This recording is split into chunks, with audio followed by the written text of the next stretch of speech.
திறம்பட தொடர்பு கொள்வதும் துல்லியமாக ஆவணப்படுத்துவதும் பாதுகாப்பான சுகாதார சேவையை வழங்குவதற்கான முக்கிய அம்சங்கள் ஆகும். இந்த தொகுதி ஒவ்வொரு நோயாளிக்கும் தெளிவையும் தொடர்ச்சியான கவனிப்பையும் உறுதி செய்வதற்காக மருத்துவ குறிப்புகள் மற்றும் நோயாளி அட்டவணைகளில் பயன்படுத்தப்படும் பொதுவான மருத்துவ சுருக்கங்களை மதிப்பாய்வு செய்கிறது. நோயாளியின் வரலாறு தொடர்பான சுருக்கங்களுடன் தொடங்குகிறோம். CC என்ற சுருக்கம் சீஃப் கம்ப்ளைண்ட் என்பதை குறிக்கிறது. இது மருத்துவ உதவியை நாடுவதற்கான முதன்மை காரணமாகும்.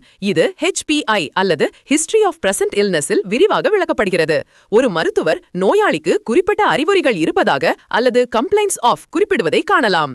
இந்த கண்டுபிடிப்புகளுக்கான அத்தியாவசிய சூழல் நோயாளியின் ஆவணப்படுத்தப்பட்ட மற்றும் தொடர்புடைய பாஸ்ட் மெடிக்கல் ஹிஸ்டரியை குறிக்கும் PMX மூலம் வழங்கப்படுகிறது.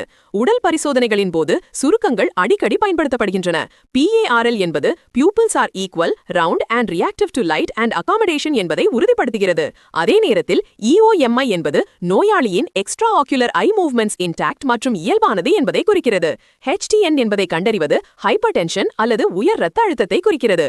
மற்ற ஆவணப்படுத்தப்பட்ட அறிகுறிகளில் DOE அதாவது டிஸ்ப்னியா ஆன் எக்ஸர்ஷன் மற்றும் அதாவது நாசியா அண்ட் வாமிட்டிங் என்பதற்கான நிலையான மருத்துவ சுருக்கெழுத்து ஆகியவை அடங்கும்.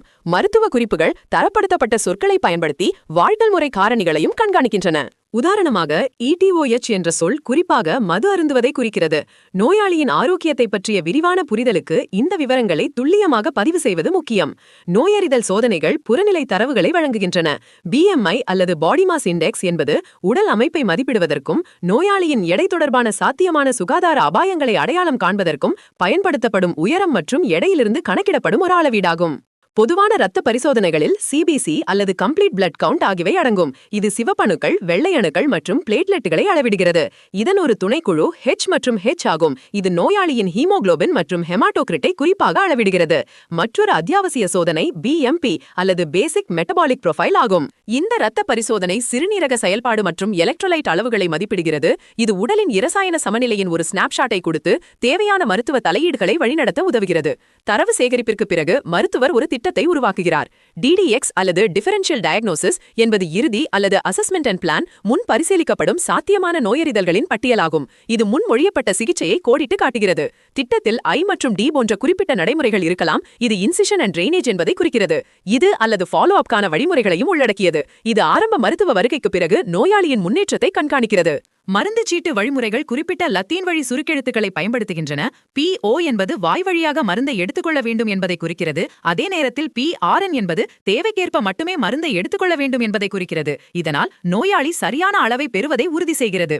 இந்த மருத்துவ சுருக்கங்களை தேர்ச்சி பெறுவது மருத்துவ சூழலில் வழி செலுத்துவதற்கு அடிப்படையாகும். அவை விரைவான சுருக்கமான ஆவணங்களை செயல்படுத்துகின்ற ஒரு உலகளாவிய மொழியை உருவாக்குகின்றன.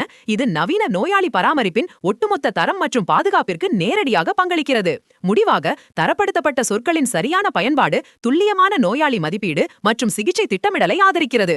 ஆவணங்களின் இந்த முக்கிய அம்சங்களை புரிந்துகொள்வது ஒவ்வொரு சுகாதார நிபுணரும் மிக உயர்ந்த அளவிலான மருத்துவ தெளிவை வழங்க முடியும் என்பதை உறுதி செய்கிறது.